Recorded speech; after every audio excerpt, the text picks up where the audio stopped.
Assalamualaikum dan salam sejahtera semua kepada rakan FB kami dan kepada rakan FB kami dan juga semua penonton yang sedang menanti-nantikan program kita ke udara pada pagi ini.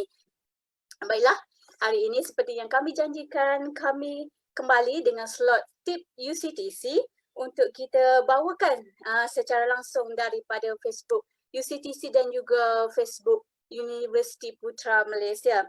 Diharap semua, kepada penonton semua, anda berada dalam keadaan sihat dan juga kita di musim PKPB ni kita sentiasa berhati-hati dan berjaga-jaga bagi memastikan rangkaian COVID-19 ini dapat diputuskan.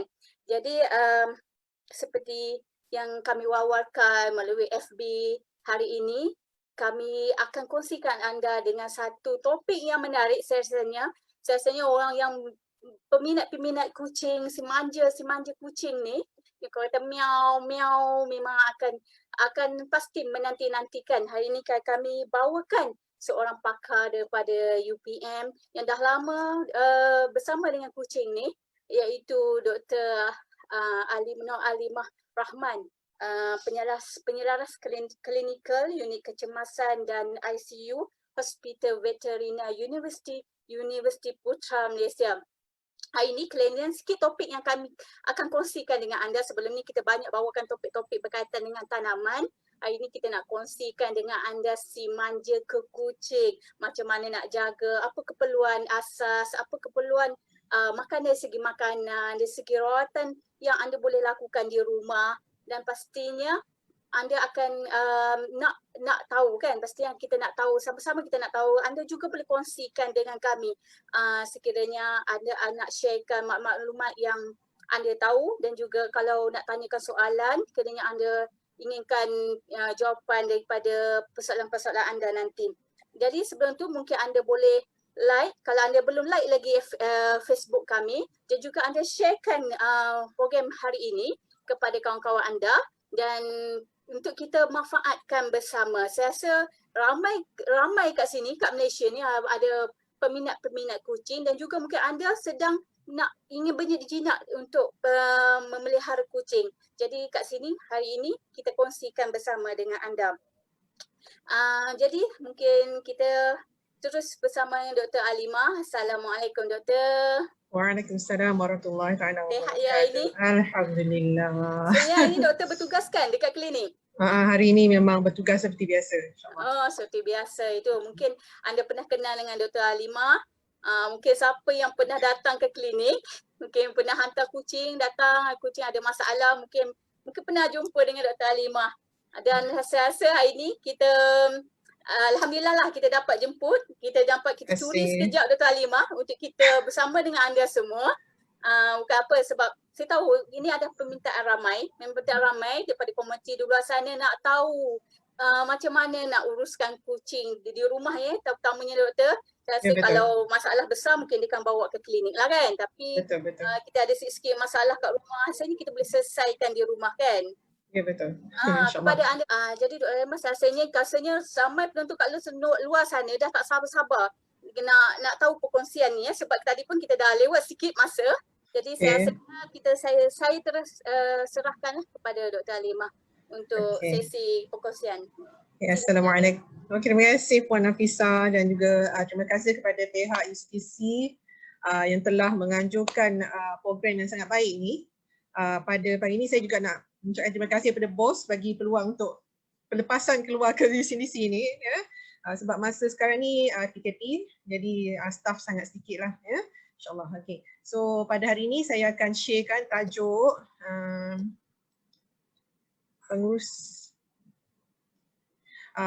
tajuk pengurusan manja kursi kucing. So insyaAllah ini adalah tajuk yang telah dicadangkan oleh pihak UCTC, dan saya rasa tajuk ini memang sangat menarik dan sangat dekat di hati saya lah ya. Bagi mereka yang pernah memelihara kucing, pengurusan kucing ni memang dia macam jaga baby. Macam tu pendekatan dia. Okey. Tapi penjagaan yang sebenarnya macam mana? Adakah penjagaan itu sebenarnya macam yang kita pernah tengok macam mana orang tua kita buat, ataupun adakah kita boleh membuat dengan cara yang lebih baik, insyaAllah. Jadi inilah yang kita nak sharekan untuk urusan pada hari ini. kita akan beberapa konten yang ingin saya capai, insyaAllah kita sama-sama tengok. Ya, sebagai pemilik kucing, kita kena pasti sama ada kita ni adalah pemilik kucing yang sesuai atau tidak. Lepas tu kita akan juga melihat tajuk seperti keperluan asas harian, penjagaan kesihatan yang sebaiknya, tanda-tanda kucing sakit, dan juga dekat hujung nanti mungkin kita boleh sharekan sedikit tips mudah untuk memudahkan diri jaga kucing dengan gembira. Okay?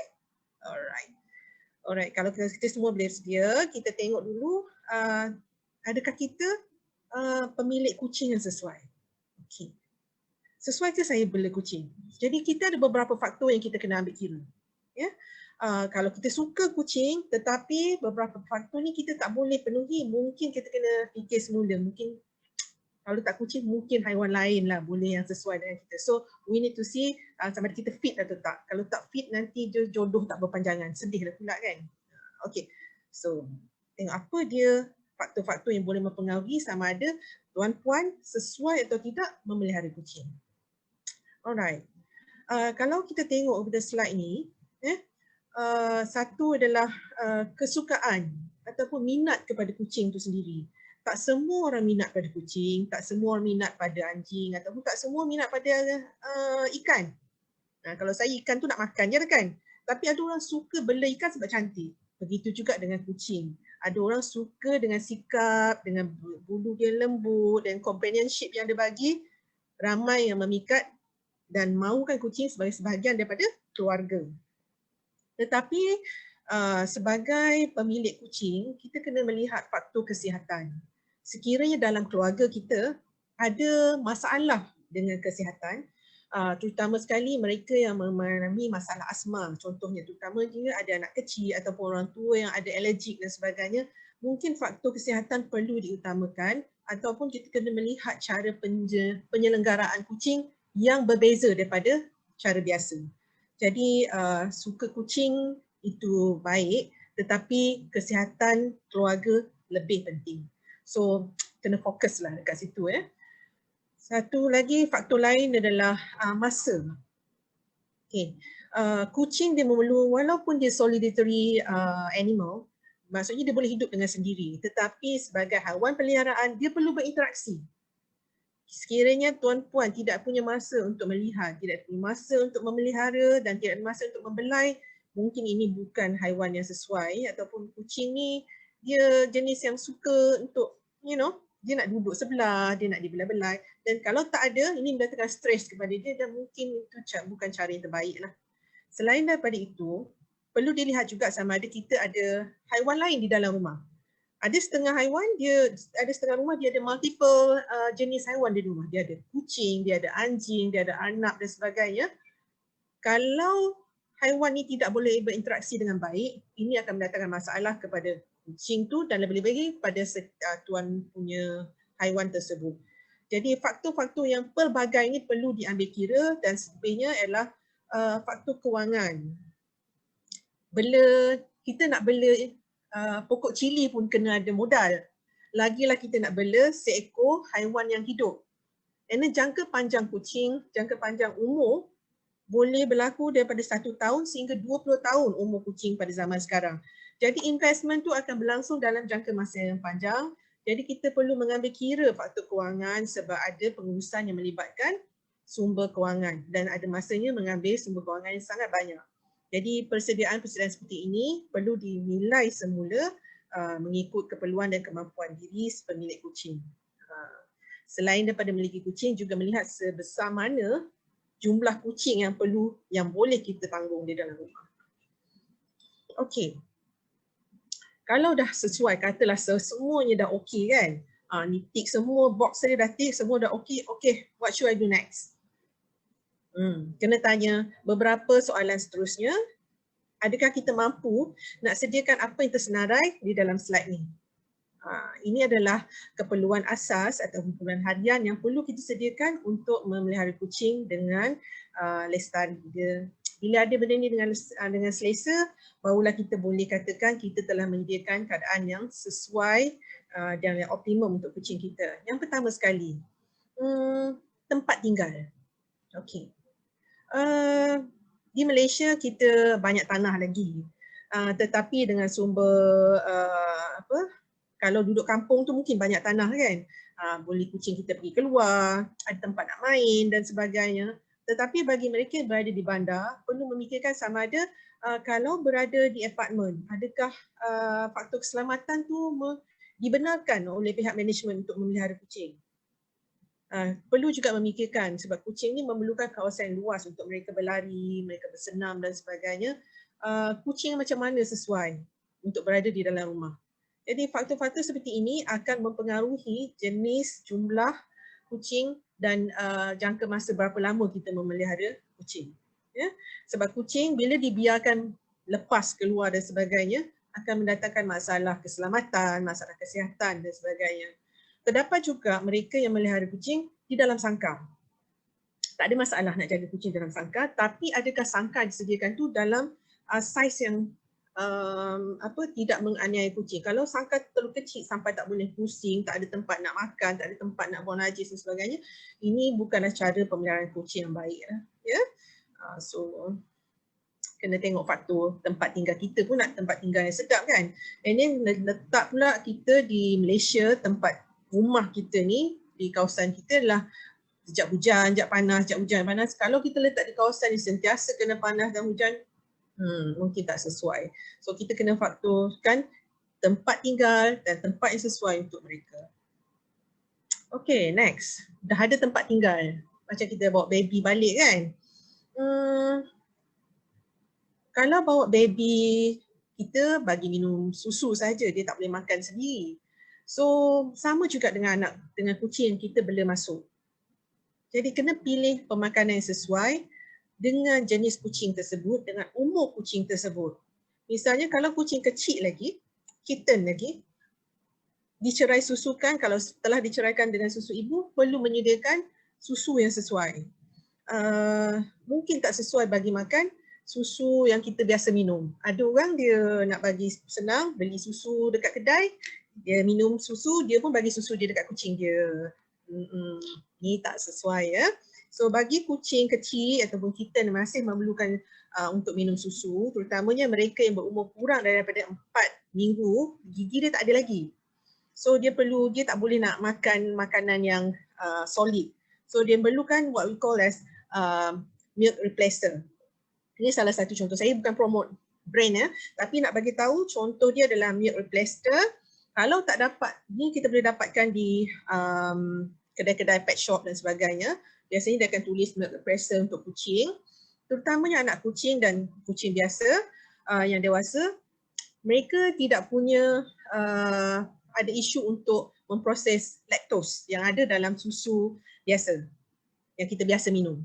So dia akan menyebabkan diarrhea, sakit perut dan sebagainya. So kalau tak jumpa milk replacer, mungkin juga boleh consider susu kambing pun boleh jugalah ya. Alright. Tapi bila selepas berumur 4 bulan, boleh mula tukarkan kepada makanan dalam tin ataupun kita panggil makanan basah. Sehingga mereka berumur lebih besar, gigi lebih kuat dan sebagainya, boleh tukar kepada makanan kering ataupun kita panggil biskut. Alright. Apa beza makanan kering dan makanan basah? Makanan kering, makanan kering ni satu ialah dia banyak air. So dia baik untuk kandungan air dalam badan kucing, jadi dia tak perlu minum air lebih banyak. Cumanya makanan kering ni nak simpan susah sikit. So bila once you dah buka, you kena habiskan dia. And then makanan tu tak elok disimpan lama-lama dalam fridge. Dia seeloknya dalam masa sehari tu kita habiskan terus sebab makanan tu cepat spoil, cepat rosak. Tetapi kalau kita dalam perjalanan ataupun kita tak ada di rumah nak bagi makan kucing kita sepanjang masa, mungkin makanan kering ataupun biskut, kibbles dia lebih sesuai. Tuan-puan dan puan juga mungkin kena ambil tahu jugalah. Bukan semua kibbles yang ada di pasaran mungkin tak sesuai dengan kucing kita. Kita kena tengok jenis kucing kita tu macam mana. Muka dia leper ke, ya macam kucing Persian dan sebagainya. Muka yang jenis panjang ke. Ada setengah producer makanan ni, dia menghasilkan jenis-jenis makanan tu yang sesuai dengan keadaan fizikal kucing kita. Dan kucing yang kecil, keperluan makanan dia dengan kucing yang dewasa berbeza. So kita kena tengok kalau kurang daripada 12 bulan, dia dikira masih kucing yang membesar. So kucing sebelum berumur 1 tahun bagi makanan kitten. Boleh Alright. Betul. Kalau Ya. kita tu yang biasa kalau kat kampung kita bagi makan nasi tu kan. Dia bukan makan proseskan nasi terus ni. Ramai ni orang kan senang kita makan nasi dia pun makan Betul. nasi. Betul. Macam mana tu? Itu style kita dululah. Masa Saya kecil dulu kampung-kampung kan. confirm lah tu. Dah itu je yang ada time tu kan. Ya, betul. So dia kalau kita tengok zaman mak-mak kita dulu, zaman nenek-nenek kita dulu, makan nasi elok je. Tapi sebenarnya itu adalah bukan makanan yang optimum untuk kucing. Sebab kucing adalah obligatory dia adalah pemakan daging. Okey, kumpulan Sebab, yang makan pemakan daging. Pemakan daging. Mm-mm. Jadi kalau kita nampak pun makanan dia makan nasi tu nampak okey, tapi sebenarnya tidak baik untuk pembesaran dan kesihatan badan dia. Dia akan ada isu-isu lain sebab satu adalah dia tidak punya enzim untuk menghadam karbohidrat dengan baik. So dia akan ada masalah pada bahagian gastrointestinal dia sebab dia punya usus dia pun dia tak design untuk makan nasi. So dah ada lebih baik kalau kita dalam keadaan sekarang ni untuk mencapai kepada makanan. Nak pergi kedai, pergi makanan kucing tu dah tak ada masalah dah. Bukan macam zaman dulu. Makanan kucing tu macam golongan tertentu je mampu beli. Kat kampung kita tak tahu jual. Betul. Kita boleh order daripada Shopee ya kan? Shopee ya betul. Sampai di tempat pintu anda. Di musim-musim PKP ni tak payah risau kan? Sampai depan pintu. Betul. Betul Puan Nafisah. Tapi selain daripada tu, katalah kalau kita rasa tak naklah bagi makanan yang ada makanan kucing ni, boleh masak, tak salah, tak dosa, boleh masak. Kadang-kadang tengah PKP tak boleh nak keluar, nak panggil Shopee pun rasa tak sampai. Makanan dah habis, bukan tak boleh bagi makanan kita, tapi pilih makanan yang sesuai, yang kandungan protein dia tinggi. Sebab contoh dia apa? Kita boleh bagi makan ayam. You makan ayam, kita makan ayam. Tapi janganlah taruhkan lada, taruh MSG, taruh cili dalam tu semua, jangan dah. Okay, boleh bakar. Ayam tu kita masak lah kan? Kena masak. Kalau mentah, boleh ke? Mentah? Dia tak ada salah. Dia dalam keadaan di luar sana, dalam keadaan natural habitat, dia makan makanan mentah. Tetapi bila kita bela, domesticated kan kucing kita tu, ada risiko yang sangat tinggi terhadap parasite di dalam makanan-makanan mentah. So adalah lebih selamat kalau kita masak makanan tu, selamat untuk kita memproses dia dan selamat juga untuk kucing kita menghadam dia.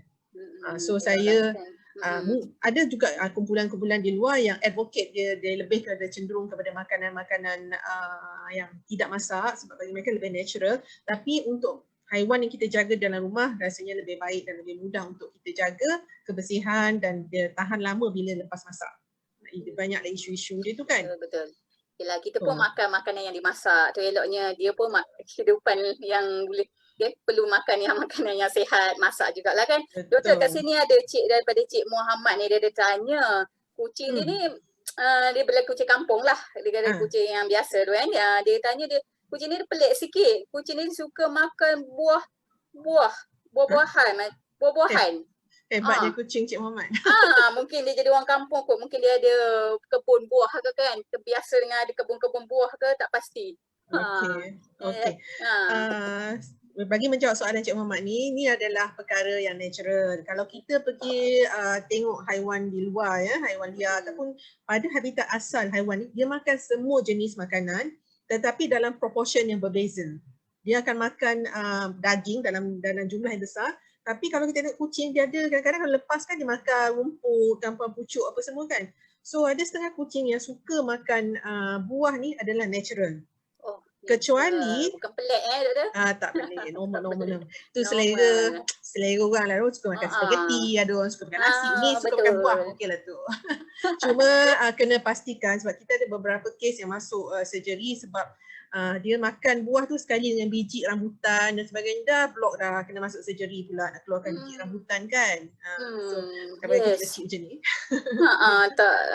Kan mengganggu cara dia makan kan.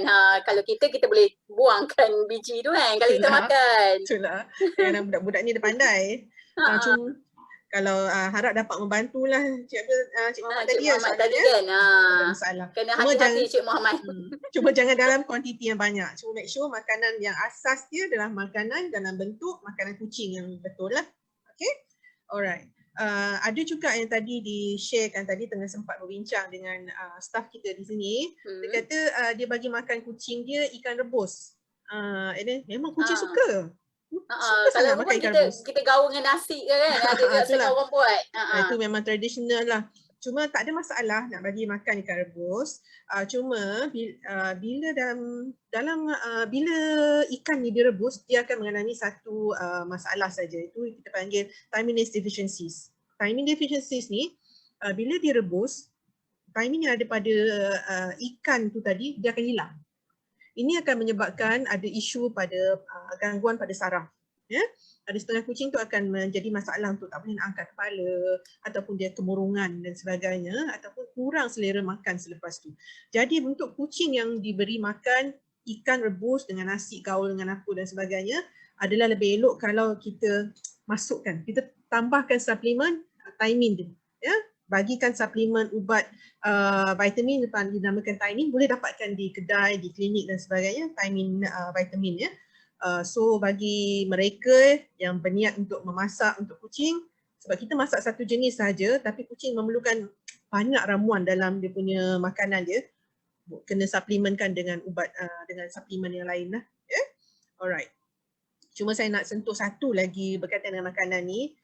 Kalau kucing sihat dia boleh makan semua jenis makanan yang kita sediakan. Tetapi ada dah ditakdirkan pula kucing sakit ya, misalnya sakit yang kronik yang dalam masa jangka panjang dan tak boleh baik dengan sepenuhnya.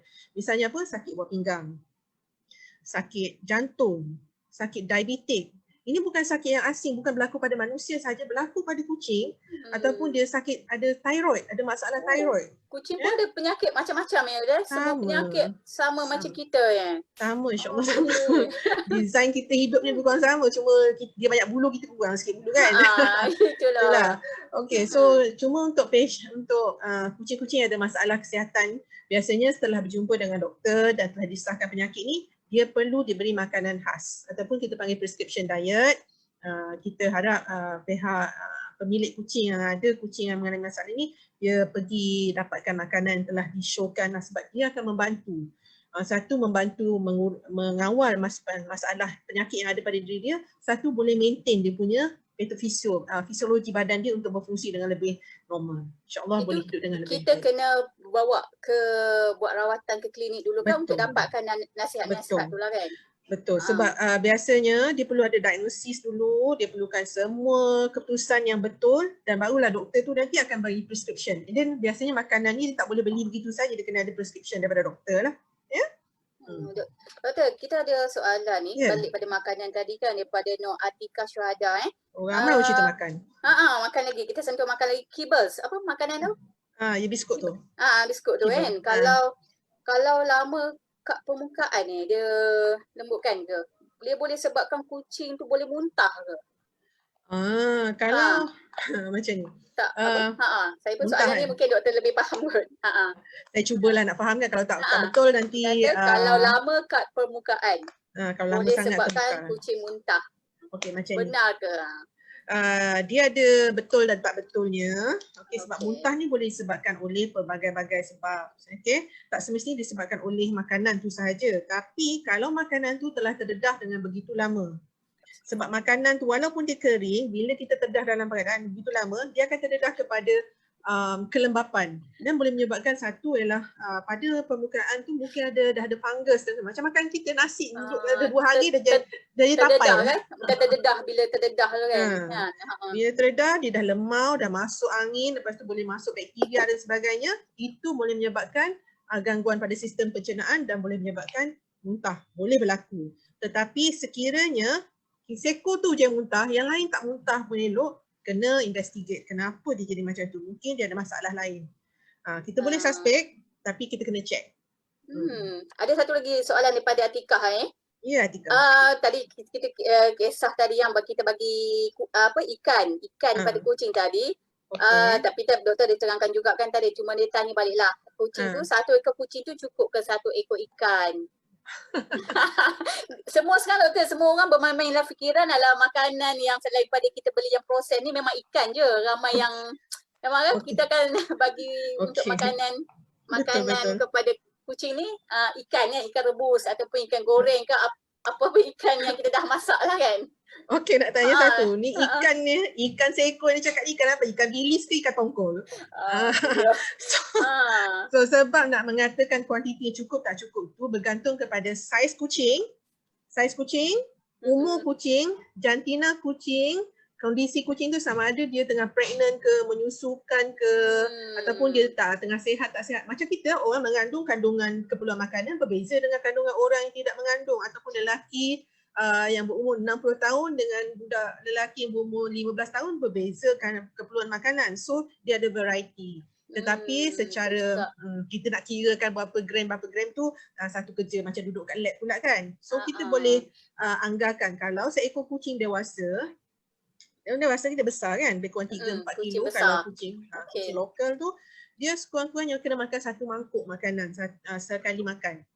Satu mangkuk makanan. Sekali makanlah, sekali hidangan kita lah. Sekali hidangan tu. Satu lebih mangkuk kurang tu, lah.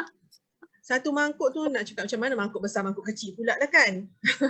So yang sedang-sedang lah untuk saiz dia. Kalau tengok ada dalam gambar slide tu kan, dalam slide tu kan ada satu, ada seekor kucing tu yang tengah ada buffet makan tu, budak tu nama Mami nama dia. Dia ada buffet makan, dia ada makanan yang warna putih tu actually ayam. Lepas tu dalam satu mangkuk lagi tu ada kibbles, tapi dia pilih nak makan ikan pula yang dalam satu mangkuk. Itulah tadi tu kan, semua orang nampak ikan. Kalau kucing tu pun nampak ikan. Tapi bau yang ni mungkin bau dia ke? Bau dia yang menarik. Dia betul bau sangat menarik lah. So dia makan wet food dalam keadaan dalam canned food lah. So kita boleh bagi varieties macam ni kalau nak. So untuk menjawab soalan Cik Atikah tadi tu, ikut saiz kucing tu dan berapa umur dia, apa aktiviti dia. Kalau kucing yang kecil dia nak membesar, memang dia nak makan selalu. Seekor tu mungkin tak cukup. Kena tengoklah saiz ikan. Kalau bagi ikan bilis tu kocik pun, kenalah bagi banyak kan. Ada lagi soalan ni. Saya pun 2-3 soalan kat depan saya ni. Ya, silakan. Satu lagi ni gugur, masalah bulu luruh gugur ni. Cara-cara untuk mengatasi daripada soalan dari Cik Zul Hafizi. Cik Zul. Cik Zul ni nak tanya ni. Rasa ramai bukan saya Cik Zul nak tahu jawapan ni tadi. Masalah gugur. Bulu gugur.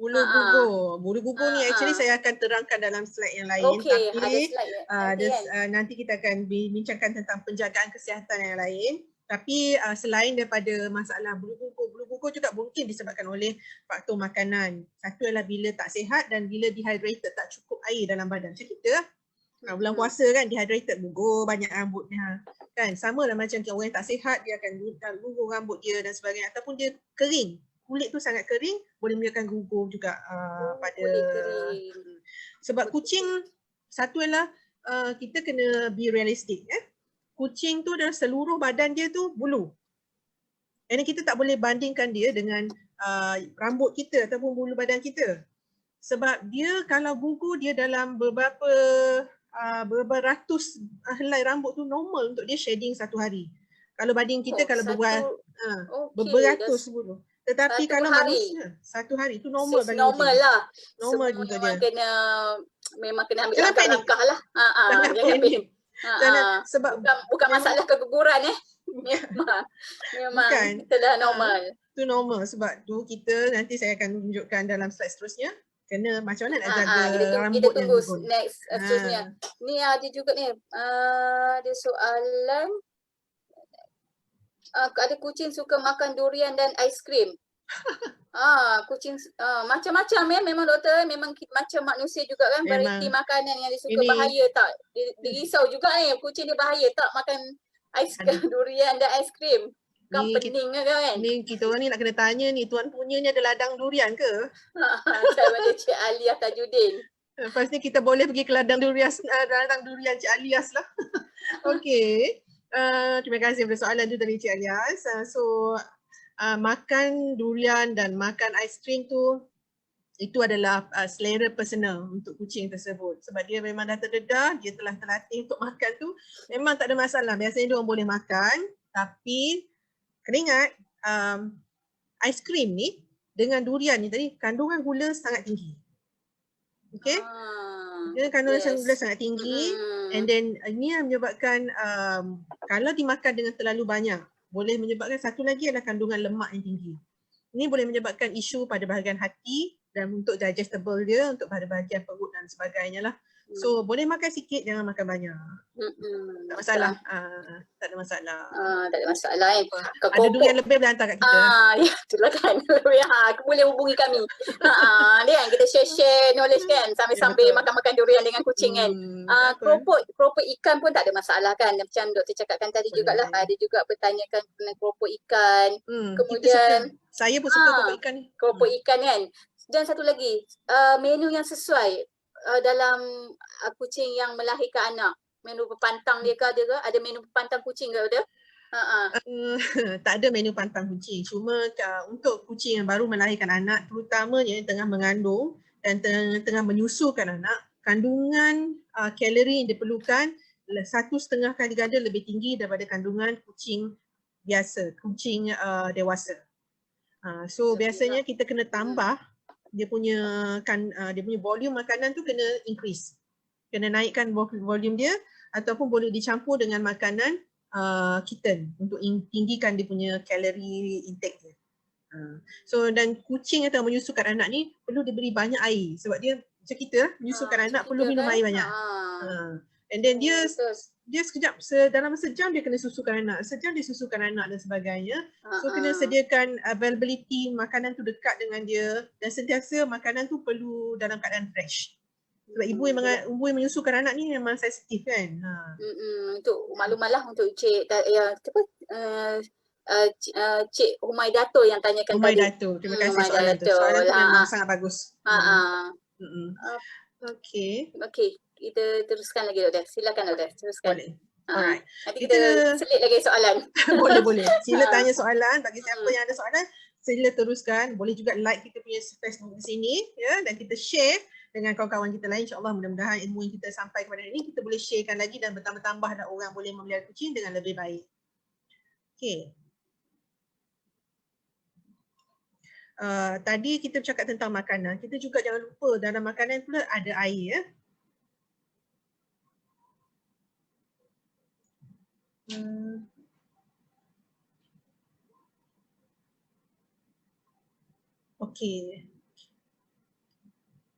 Okey, tadi kita dah cakap tentang makanan, perlu ada air, ada makanan seimbang. Dah ada tempat tinggal, dah ada makanan. Sekarang kita bercerita tentang kebersihan. Dah dia duduk dengan kita kan. Dah duduk dengan kita, kita naklah duduk kawasan yang kita rasa selesa. Kalau kita selesa, kucing kita insya-Allah akan rasa selesa. Jadi kucing ni dia kaki depan, kaki belakang panggil tangan, tapi actually kita panggil sepatutnya kaki depan dan kaki belakang. So kaki dia merata-rata. So kita kena fikirkan macam mana untuk kita mengendalikan kucing ni supaya dia dalam keadaan bersih sepanjang masa. Dan kucing ni adalah kucing yang kalau secara tabiatnya adalah haiwan, ini adalah makhluk yang sangat pembersih. Okey. Pertama sekali kalau nak duduk di luar rumah, mungkin kalau duduk luar rumah tak ada masalah. Biasanya dia akan boleh cari toilet dia sendiri dan sebagainya. Tetapi sekiranya tuan-tuan memilih untuk memelihara kucing di dalam rumah ataupun di dalam sangkar, perlu mengambil kira keperluan untuk pergi ke tandas. Macam kita lah kan. Kita perlu sediakan kotak tandas, ya, boleh gunakan bekas plastik dan sebagainya yang besar. Jangan bagi kecil sangat. Orang tu dah besar nak masuk dalam tu tak muat. So dia boleh berputar kat dalam, dia boleh pusing kat dalam tu untuk posisikan dia yang selesa dan sebagainya. Yang disarankan kebanyakan adalah sekurang-kurangnya kalau kalau kita ada satu kucing, sekurang-kurangnya kita ada 1 ataupun 2 kotak. Sebab dia jenis kucing ni dia sangat pembersih. Kalau dia rasa tak selesa, dia boleh pergi ke kotak yang satu lagi. Jadi dia boleh istinja dengan lebih selesa dan dia tidak mendatangkan masalah pada kita nanti. Sebab bila dia rasa tak selesa, dia akan mula menunjukkan ciri-ciri memberontak, buang tempat mata-rata, kita pula yang tak puas hati kan. So selain daripada isu pembuangan najis dan sebagainya, perlu disediakan ni yang sampai kepada soalan tadi yang tentang bulu jatuh. sama ada kucing tu kucing tempatan ataupun kucing yang baka tulen yang berbulu, especially yang bulu dia panjang, especially macam Persian dan sebagainya kan. Kalau kucing yang berbulu panjang, dia sangat-sangat memerlukan perapian pada rambut dia setiap hari. Itu saya nak ulangkan sekali, setiap hari. Kucing yang bulu dia nipis ataupun bulu yang pendek mungkin tak tidak sangat kritikal untuk sikat setiap hari, tetapi untuk kucing yang bulu panjang memang kena sikat setiap hari. Ini adalah satu perkara yang perlu dititik beratkan, sebab kalau tak, satu, bulu dia akan matted. Ya, dia akan berkumpul-kumpul, berkumpas-kumpas. Bila dia, kalau ada kemungkinan dia jilat dan dia berkumpul dalam perut, dia boleh menyebabkan dia muntah. Ya, hairball dan sebagainya. Tetapi dalam ada masa yang sama, kalau bulu yang panjang tidak disikat dengan rapi, dia boleh menyebabkan banyak bulu ni nanti dia akan berfungsi, dia akan pergi melekat di sekitar rumah dan mendatangkan stres pada kita pula lah. Satu kerja lagi nak buat. Okay. So bulu yang yang panjang, kalau disikat setiap hari, dia menyebabkan pada bahagian bawah kulit tu, bawah bulu yang pertama tu, dia lebih sihat. Sebab bulu yang telah nak jatuh, yang telah tua dan telah mati, telah dibersihkan dan dia tidak mengganggu pada bahagian permukaan kulit tu tadi. Menyebabkan kulit tu lebih sihat. Jadi selain daripada pemakanan yang baik, mengikut keperluan kucing, mengikut baka kucing dan umur kucing, air yang cukup, perlu ada menyikat rambut yang sentiasa berlaku setiap hari. Kita sikat rambut kita setiap hari, kucing pun kita kena sikat setiap hari. So ini terutamanya wajib bagi yang berada, yang mempunyai kucing berbulu lebat lah, bulu panjang ya. Alright. Selain daripada itu, mandi kucing. Okay. Kita serap ditanya oleh klien yang datang ke hospital, nak kena mandi kucing tu tiap hari ke? Macam kita mandi? Tak perlu. Kita boleh mandi kucing seminggu sekali ataupun 2 minggu sekali mengikut keperluan ataupun mengikut aktiviti dia. Dia pergi berkubang kat belakang rumah kita tu memang kena mandilah kan, ataupun duduk dan parit dan sebagainya kena mandilah. Cuma untuk aktiviti biasa, rutin dan sebagainya boleh buat dalam seminggu sekali ataupun 2 minggu sekali.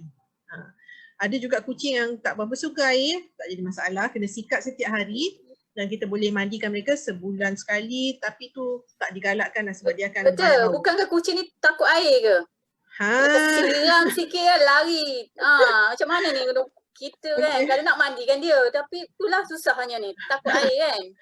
Okey, itu adalah yang ini adalah kalau dalam masyarakat kita saya akan panggil itu sebagai mitos lah. Mitos. Mitos, sebabnya macam kita, kalau kita tak biasa makan pakai chopstick, kita kata kita tak pandai pakai chopstick sebab kita tak biasa.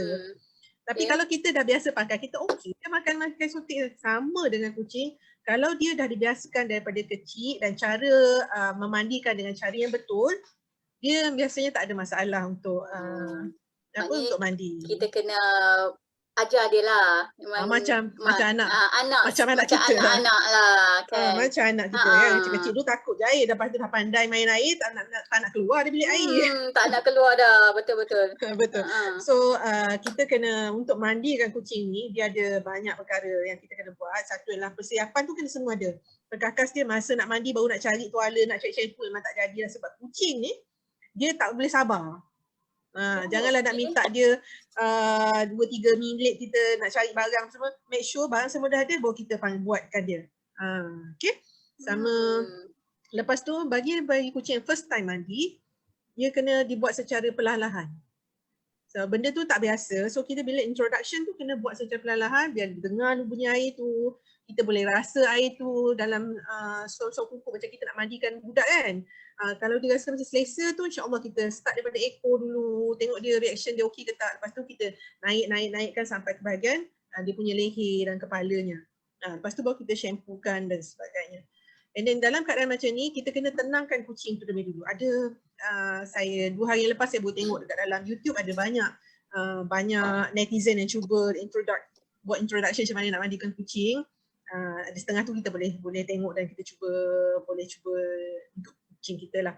Tak semestinya mandi pakai pipe. Ada juga orang cuba mandi pakai basin pun boleh. Ikutlah apa yang ada dekat rumah kan. Kok ada yang boleh jacuzzi tu, untunglah kucing tu kan. Alright. selain kalau kita dah tak boleh nak mandikan kucing, ada setengah tu memang takut ataupun kucing tu jadi susah nak dikawal bila mandi. Ya, susah Dekat dikawal. susah dikawal, nervousnya semacam je kan. Boleh juga ada option lain untuk memandikan kucing ni adalah untuk bawa dia kepada groomer. Di Malaysia ni servis groomer ni dah banyak. Macam promote groomer lah pula. Tapi ini adalah satu servis ataupun satu sektor profesional yang boleh kita gunakan lah. Untuk memandikan kucing, untuk merapikan kucing. Dah cantik, comel, kita pun happy macam tu. Okay? So, Doktor, ada satu soalan lagi mungkin saya tanyakan dululah daripada Nita Suta. Dia kata kucing ni suka jilat. Kan kadang kucing ni suka menjilat. Dia kata jilat muka saya. Dia kata, adakah boleh dibiarkan terutama untuk kesihatan lah mungkin kedua pihak kucing tadi dan juga Cik Nita ni. Okay, Cik Nita. Tak, ini satu habit kucing ke? Menjilat, menyending apa semua tu ada. I think Cik Nita ni dia termasuk dalam geng-geng yang favorite person by that cat lah. Sayang kucing sayang dia. Actually Cik Nita tu favorite person of that kucing dia. Sebab kucing ni kalau dia tak suka, dia tak akan pergi, dia cakar je, dia takkan toleh pun. So kalau dia suka, dia akan belai, dia akan cium, dia akan ini memang perangai kucing. Dia akan halah kepada Cik Nita ni berjaya. Dia akan geser-geserkan muka dia dekat pipi dia atau dekat kaki. Satu untuk menunjukkan yang dia sangat suka. Dan satu lagi dia tengah actually dia tengah marking. This is mine, dia kata. You are mine. Macam tu. Dia nak menunjukkan rasa kecintaannya kepada tuan dia. Rasa lover dia kepada. Itulah, betul lah Cik Nita. Cuma sama ada dia sama ada benda tu sihat atau tak sihat, kena tengok kepada kesihatan kedua-dua pihak lah. Kalau yang salah seorang yang tak sihat, mungkin kita kena kurangkan aktiviti sentuhan tersebut sebab mungkin nanti ada isu lain pula dan sebagainya. Tapi secara amnya tak ada masalah. Macam tu. Boleh Alright. Kalau tak ada soalan lain, saya juga ingin nak share tentang potong kuku. Selain mandi tu biasa kan? Potong kuku. Mungkin ada orang dah biasa, tapi ada juga orang tak biasa. Tapi kita menggalakkan kalau pemilik kucing boleh potong kuku kucing. Sebab satu ialah bila dia berada di dalam rumah, especially kucing yang duduk dalam sangkar dalam rumah, dia tak ada tempat dia nak mencakar. Sebab ini adalah habit natural dia untuk asah kuku dia dan pendekkan kuku dia. Tapi kalau tak ada, dia akan menyebabkan satu kuku dia panjang, dia stres, dia tak boleh bergerak dengan baik dan sebagainya. Dia akan satu lagi dalam merosakkan perabot yang ada dalam rumah.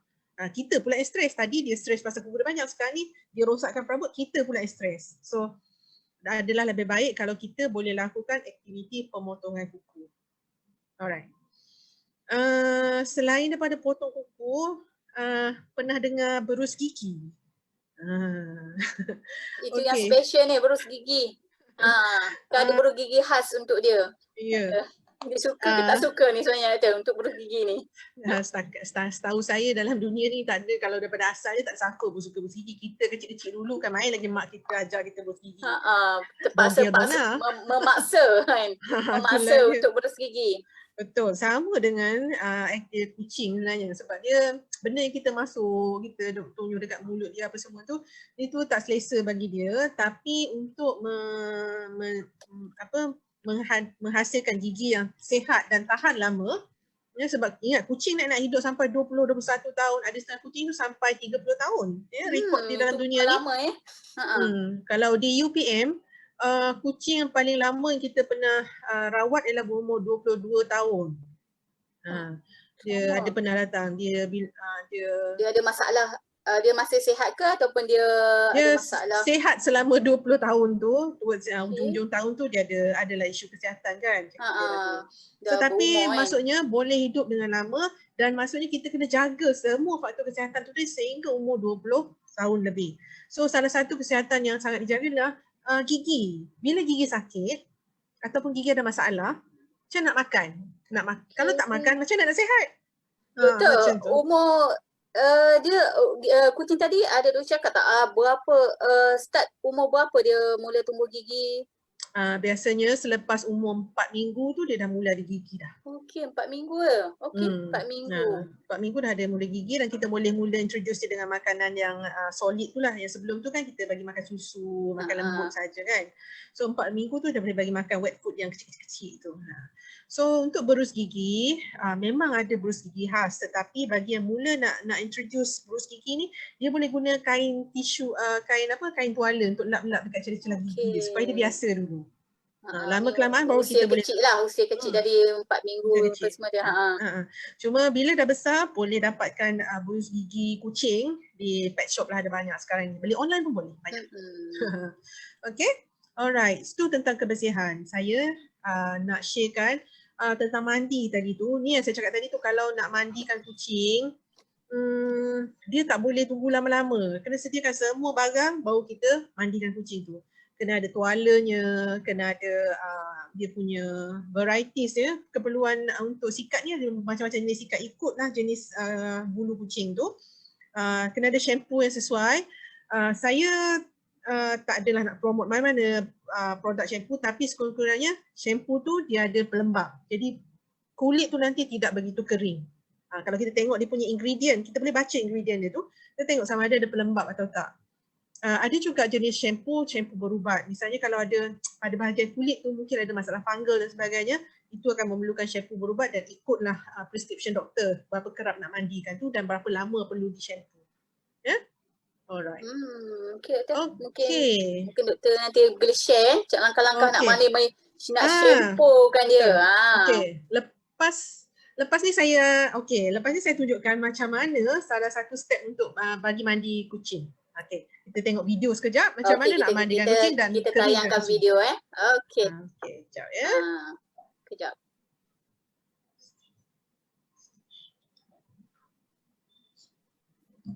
Stop.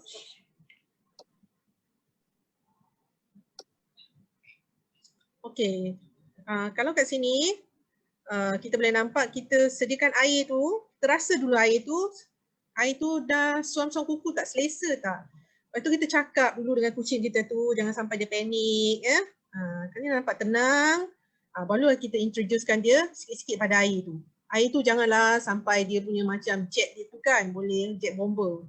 Itu akan menakutkan kucing. So bagi air yang sangat lembut dan mula pada belakang. Okey, kita mula pada belakang, barulah kita pergi basahkan sampai ke bahagian depan. Kalau ada 2 orang, seorang tu boleh bercakap dengan dia kat depan supaya tenangkan kucing tu. Okay. Kita basahkan semua pada bahagian badan dia, belakang dia, kaki depan, kaki belakang dan juga bawah perut. Kalau kita mandikan bahagian atas je, bawah perut tu tak mandi. So nanti angkatkan dia sikit. Kalau tengok kat sini, pelan-pelan. Perkara mandi ni dia tak boleh buat dengan laju. Nanti kucing tu dia akan melompat. Okay, lepas basahkan barulah kita boleh shampookan dia. Cuma dalam video ni tadi saya tak ada ambil video untuk shampoo. Okay, shampoo macam biasa, jangan shampoo muka dulu. Shampoo badan saja dulu. Okay, lepas mandi, kita akan tunjukkan video macam mana kita keringkan version. Okay. Bila kita nak keringkan kucing lepas mandi, kita keringkan kucing selepas mandi. Okay. Kita keringkan kucing selepas mandi, dia kena habiskan air dulu. Kita buangkan semua air, kita picit, keluarkan semua air daripada ekor, keluarkan air daripada dia punya Okay, kita tunggu. Kita video dia. Okay. Lepas tu ambil tuala tu tadi dan keringkan dia sebanyak-banyak. So kadang-kadang satu tuala tak cukup sebab tuala pertama biasa sangat basah. Sediakan 2 ataupun 3 tuala sekali. And then lap dulu bahagian hujung kaki dia, ekor dia, dan lepas tu kita lap semua badan dia. Yang pertama dia tak suka orang pegang muka dia sangat. So tak boleh pegang muka. Kucing dia, anything dekat kucing ke anjing ke, dia sangat tak suka orang pergi kacau bahagian muka dia. Bahagian muka. Maksudnya kita elakkan. Maksudnya kita sentuh bahagian belakang dululah doktor ya? Ya, betul. Okay. Okay, ada lagi video ada. Okay, itu tadi kita mandikan dia. Okay, untuk bab kebersihan tadi kan, cara-cara mandi. Mungkin penonton di luar sana Lepas ni boleh gunakan teknik yang doktor tunjukkan tadi untuk kita mandikan Mandi kucing. kucing. Ha. Cumanya sebab mandi tadi tu, kucing tu bila kita kacau di bahagian muka dia rasa tak selamat. Sebab tu yang kita jangan buat anything so much dekat muka tu.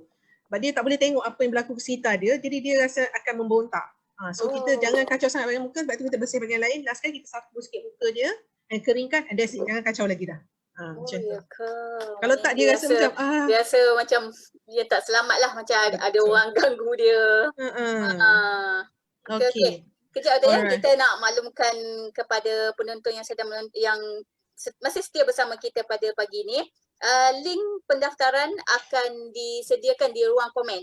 Jadi anda boleh klik link dan daftar sebagai peserta untuk program hari ini dan dapatkan sijil program hari ini.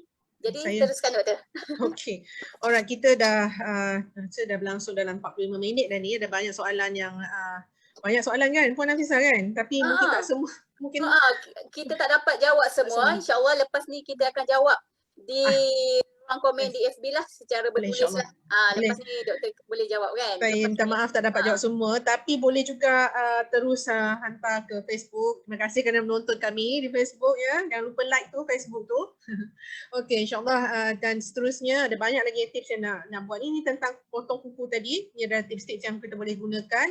Tengok pada bahagian yang ada salur darah tu, jangan kena kat situ dan potong pada bahagian selamat. Boleh guna pemotong kuku kita tapi jangan kongsi dengan pemotong kuku kucing. Okay, semua benda ni boleh beli di pet shop dan sebagainya lah. Ya, alright. So ini adalah tips kebersihan tadi. Alright, kita sampai kepada topik yang ingin saya tekankan di kat sini adalah tentang kesihatan. Okay, kesihatan secara amnya ada banyak ya.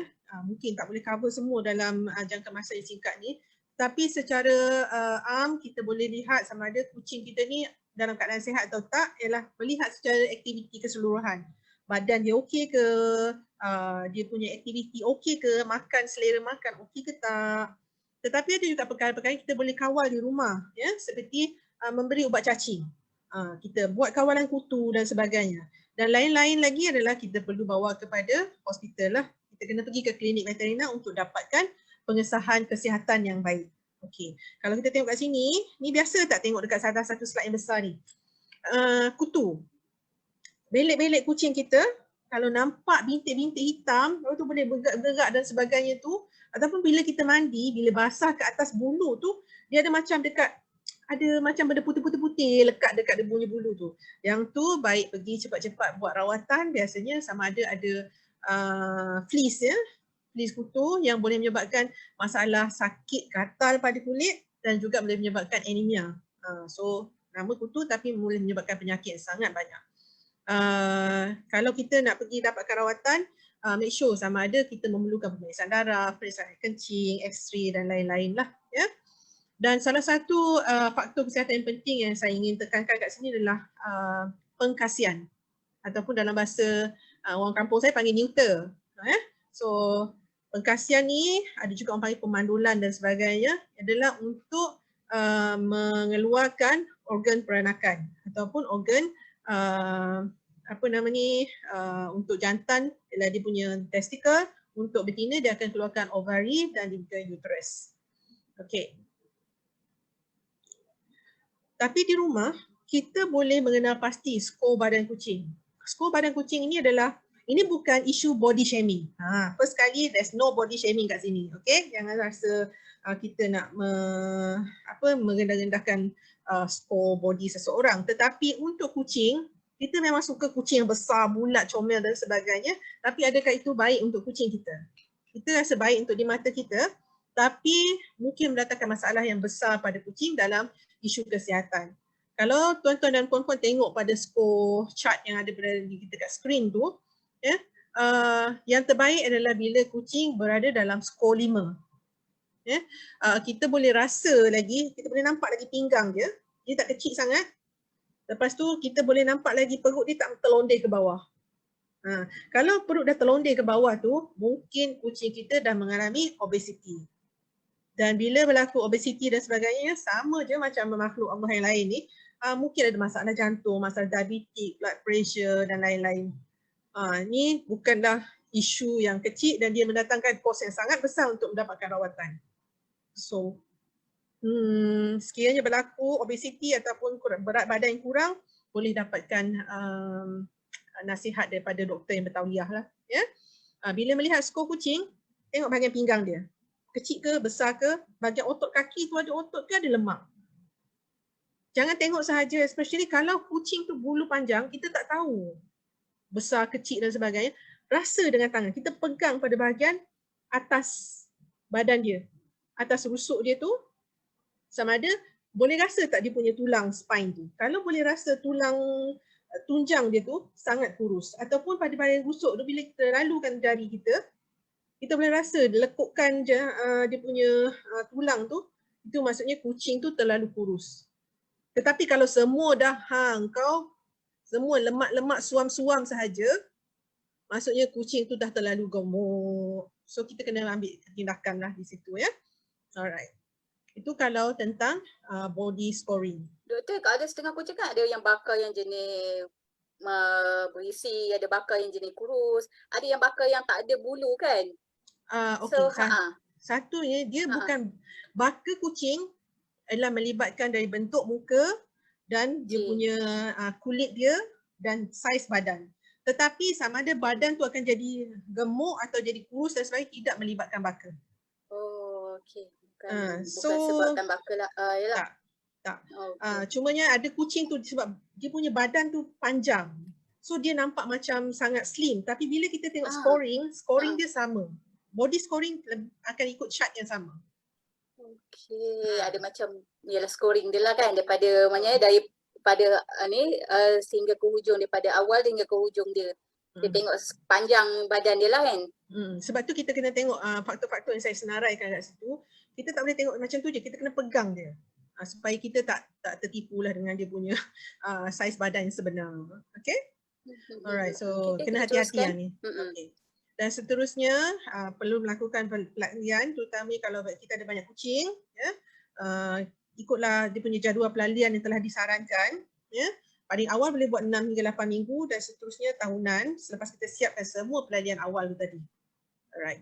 So kucing lepas buat pelatihan ni biasanya tak berapa macam anak-anak dah, lepas kita vaksin kan dia demam sikit dan sebagainya, tu normal Tapi kalau kucing tu dalam keadaan sangat sakit, datang segera, jangan tunggu sampai dia sangat teruk baru nak datang. Sebab mungkin ada reaksi kepada ubat pelarian. Alright. Ini yang saya nak cakapkan tentang pengkasian ataupun pemandulan. Ini saya rasa ramai pun nak tahu doktor ni. Ini saya ramai kan. Ni yang sensasi ni. Topik yang top juga ni. Okey, kalau tengok kat sini ada kucing jantan. Okey, ini adalah harap tak ada siapa yang rasa sensitif lah ya. Ini adalah bahagian dia punya testicle area. Yes. Kat sini adalah kita akan buat pemotongan kulit di sini. Kalau nampak ni ada dia punya garis pemotongan dan dia akan keluarkan dia punya organ daripada situ. Dan biasanya tidak dijahit. Tak dijahit. Sebab dia kecil, luka dia sangat kecil. So kalau kucing ni sebab luka dia biasanya tak dijahit sebab organ ni dia sangat sensitif. Kita cuba tak jahit lah. Tapi kalau jahit dia kena jumpa doktor balik.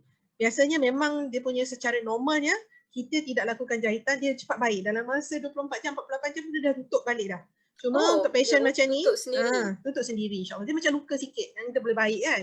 So untuk patient yang macam ni, jangan mandikan kucing kita balik nanti. Sebab luka kan nak baik, jangan mandikan dia. Dan make sure kita punya litter tu, tempat dia punya pasir untuk toilet dia tu, tidak melekat pada bahagian luka tadi tu. Sekiranya dia, kadang-kadang dia rasa macam gatal ke ataupun dia tak selesa ke, dia akan cuba jilat. So kena pakai yang cone tu kan, Elizabethan collar tu. Di kepala tu. Itu kita panggil Elizabethan collar ataupun kita panggil nama pendek dia E-collar. Kena pakai lah antena dia tu So itu biasanya dia akan pulih sepenuhnya dalam masa seminggu tu, biasa dah pulih sepenuhnya, dah boleh buka lah dia punya collar tu. So tak ada masalah insyaAllah. Biasanya adalah ini adalah prosedur yang kecil lah ya. Tapi sangat penting. Seterusnya itu adalah untuk jantan, tapi untuk betina biasanya memerlukan prosedur kita panggil ovariohysterectomy, OHI kita panggil. Okey. Saya sangat-sangat menyarankan bagi semua pemilik haiwan, jika ingin melakukan prosedur seperti ini, jumpalah dengan doktor veterina yang bertauliah.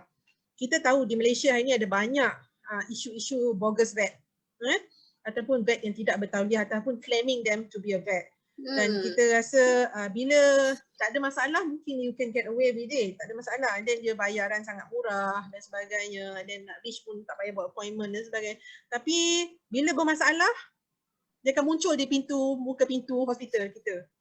Dan kita kena solvekan semua problem. Daripada nak murah, dia akan jadi beribu-ribu ringgit.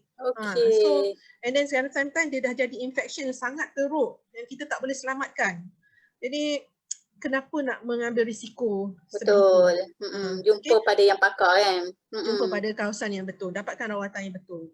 So ada setengah tu nak ambil mudah, mungkin dia potong bahagian telur ni saja, pada ovari saja, sebab cepat. Dia tak potong semua. Kemudiannya ada jangkitan pada bahagian peranakan kat bawah ni. So kalau tak dibuang semua, memang perkara itu sangat murah dan sangat cepat, tapi dia akan mendatangkan masalah pada masa hadapan sebab bahagian ni boleh mendapat jangkitan kalau ditinggalkan di dalam badan. Maknanya kita keluarkan bahagian yang doktor tunjukkan tu lah Betul. Ni kalau ada yang geli tu kena sabarlah tengok gambar ni. So kenapa saya nak menggalakkan pemandulan ni? Satu ialah dia sangat mengawal populasi. Kucing akan kurang risiko penyakit, terutama yang melibatkan organ seperti peranakan, yang melibatkan hormon dan sebagainya, misalnya mammary gland tumor, barah payudara. Bukan hanya berlaku pada manusia, sangat banyak berlaku pada kucing. Jadi kalau kita rasa ngeri berlaku pada manusia, bayangkan kalau berlaku pada kucing kita yang ada berapa payudara. Ada banyak payudara tu kan. Sangat. Dia tak boleh nak impresskan, nak bercakap, dia sakit kan. Kita dapat dari segi reaksi muka macam tu je kita dapat reaction daripada kucing tu. Betul. So dia sangat-sangat. Dan satu lagi, dia boleh membantu kita untuk menjaga kebersihan. Especially kalau kucing jantan dah umur dah matang, dia punya sexuality dia pun dah matang, dia mula nak memancut. Dia akan menanda kawasan. Dan satu rumah dah bau, kencing kita pun stres. Betul. Orang datang rumah kita bau kencing, siapa tak stres kan? So why you have to go through that? Pergilah mandulkan kucing. Baik untuk kucing, baik untuk anda dan sebagainya. Kalau kata kita berlaku zalim dan tak bagi dia kahwin dan sebagainya, dah banyak sangat kucing di dunia ni. Itu pun soalan tu juga kata. Ada pernah timbulan orang kata ini kan zalim. Mungkin ada orang tanya dari segi isu agama. Itu mungkin kena stage yang lain lah pula Okay, so untuk mengawal populasi, mengawal penyakit dan memberi perhatian lebih baik, kasihkanlah kucing anda. Okay, saya nak tanya soalan ni. Tengok ni, kalau anda ada satu kucing sahaja yang tidak dikasih, dalam masa 8 bulan, dia dah boleh melahirkan katalah 4 ekor anak. Selepas 8 bulan, anak tu boleh beranak lagi. Dalam masa 16 bulan, cuba kira ada berapa ekor kucing yang anda dapat daripada seekor kucing yang asal tadi. Betul-betul produktif kucing ni macam Betul. Itu kalau dia beranak 4, kalau dia beranak 8. Tempoh kehamilan dia. Kalau kucing ni berapa bulan ni? Dia hamil dalam masa 2 bulan saja. 2 bulan. 2 bulan saja. Dan kalau dia menyusu, dia macam manusia lah kan. Kalau dia menyusu and then dia putus susu, dia boleh in-cycle balik. Dia boleh in-cycle balik. In fact ada setengah tu dia boleh in-cycle balik dalam masa 28 hari macam tu. 28 hari tu cepat. Boleh datang balik. Sangat cepat. Sangat cepat. So kalau kita tidak spay satu kucing ni dengan beranak 4 ekor dalam masa 16 bulan, cuba kira 16 bulan. Tengok 16 ni hasilnya ada 16 bulan. 16 bulan ni dalam setahun setengah tu kita dah dapat berapa ekor? Dalam apa dalam 8 kali 7 kali lah. Ni dah 1, 2, 3. 3 kali beranak. Anak tu beranak, cucu dia beranak. Cucu beranak. Dah keturunan lah ni kan. Anda telah mungkin mempunyai 53 ekor kucing daripada 1 ekor kucing. Mungkin anda kena sediakan keperluan yang 53 kena 53 kali ganda. Keselesaan dia. Takkan kita nak biarkan dia beranak orang kata apa? Beranak dan biarkan anak-anak tu kan. Betul, betul. Betul. Satu lagi Betul. kalau ada orang tanya kucing makan anak. Oh, kucing makan anak. makan anak bila kita sentuh soal beranak ni lah. Anak Dia yang baru beranak tu kan. Kalau okey. Satu ialah tentang kucing yang makan anak. Biasanya anak tu ada secara natural dia, mak tu dia ada insting. Mungkin anak tu ada masalah dan dia hapuskan anak tu. Macam tu dia pun boleh jadi ada insting sebagai ada seorang doktor insting. juga kan. Ada insting yang seperti itu lah. Itu natural. Itu natural habitat, the survivability of the yang paling kuat lah. Maknanya dia tak nak lah anak dia hidup. Ya, betul. Anak yang tak sihat hidup. Kadang-kadang kita tengok macam normal tapi mak dia betul boleh rasa tak normal. Okay. Tapi ada juga mak yang memang tak pandai jaga anak dan sebagainya, itu memang ada lah. Ya? Maknanya jadi normal lah ya kan? Kalau orang kata kucing makan anak tu kan? Normal. Memang ada. Okay. So jangan terkejut lah. Ya? Itulah isu-isu yang biasa kita dengar. Isu kan?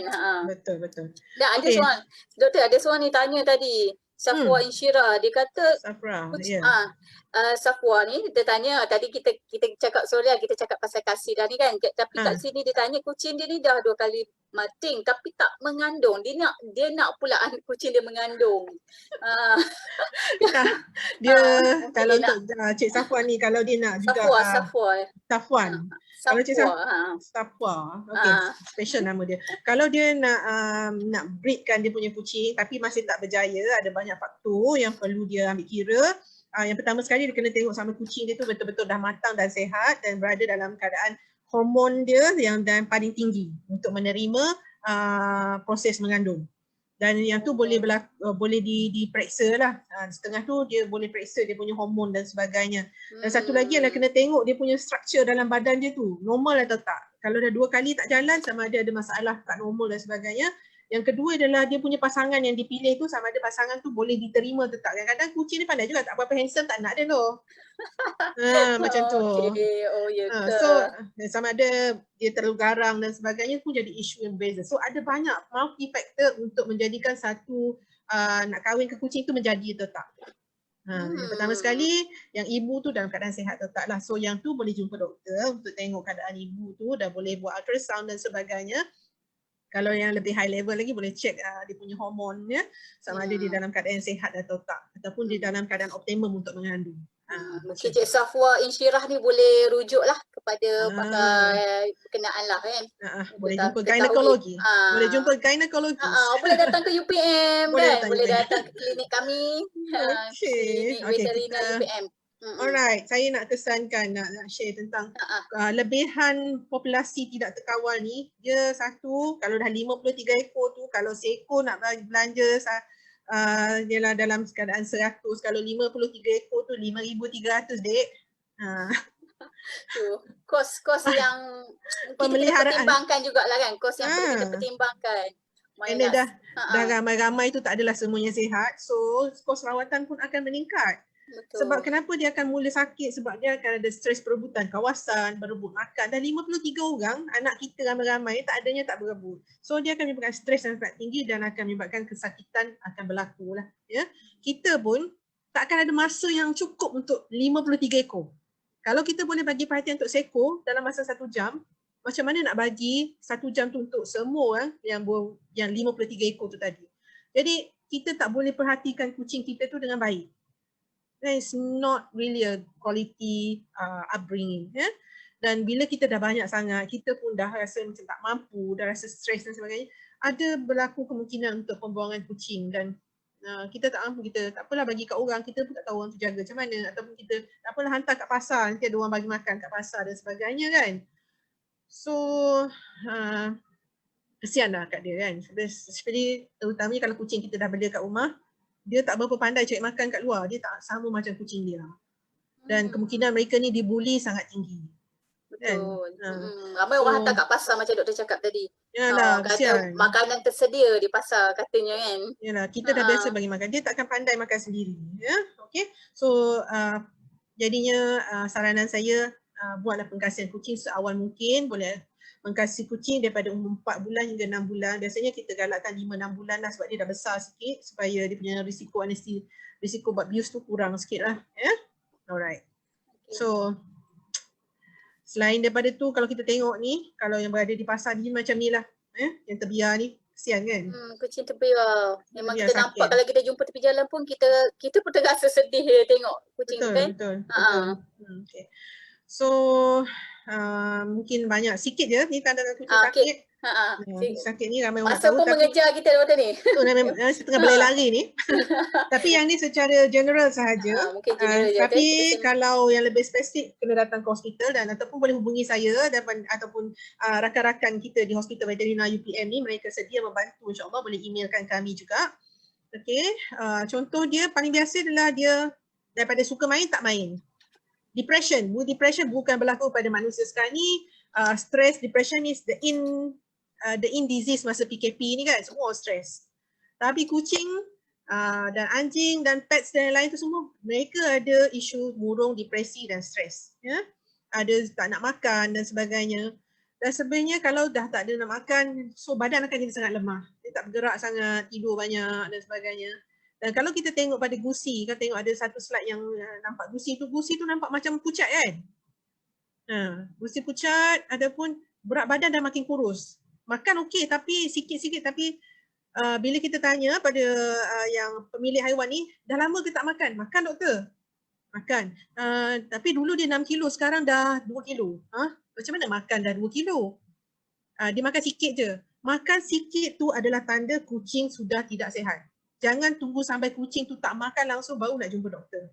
Itu mungkin dah sampai tu, dah hujung jalan dah baru nak. Memang kita tak boleh nak reverse, susah nak reverse dia. Ataupun dia minum banyak. Ini adalah satu faktor yang sangat jelas dan lagi nyata.